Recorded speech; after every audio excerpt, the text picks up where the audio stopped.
This is Geoff Baker coming to you from the Seattle Times newsroom, where we've had a busy day when it comes to Major League Baseball free agents and offers of arbitration from their various teams. The Mariners, if you haven't heard it yet, have offered arbitration to third baseman Adrian Beltre, but they have declined to offer arbitration to free agent Erik Bedard, and that's not really a surprising move. It has everything to do with risk and calculated risk. The Mariners pretty much assume that Adrian Beltre is not going to accept arbitration. He has until the end of next week to do that.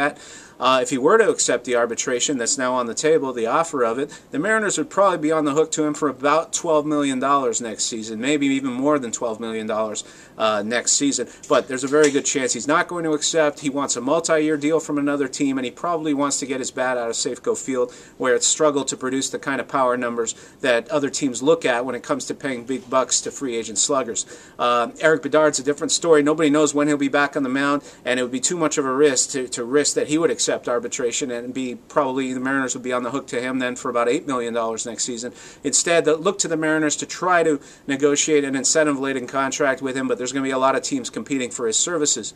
Around the league, we're seeing a lot of caution exercised by teams today. A lot of Type A free agents are not getting offered arbitration by their teams, and that means there's going to be some bargains out there for teams. Remember, if a Type A free agent is offered arbitration, the team signing him would lose a first-round draft pick, and that's very important. The Mariners are drafting 17th next June, and so whatever player they're going to sign has to be worth giving up a 17th overall draft pick for. Marco Scutaro of the Blue Jays so far is the only position player I've seen who has actually been offered arbitration by his team. That means you can forget about Scutaro signing here with the Mariners. But there are a lot of interesting options out there for the middle infield, especially at second base. We've seen three guys today, three Type A free agents, not offered arbitration by their teams. We're talking Placido Polanco of the Tigers, Orlando Hudson of the Dodgers, and also Felipe Lopez of the Milwaukee Brewers. Remember all those rumors about Jose Lopez and maybe shifting positions around, maybe getting traded? Well, I think today's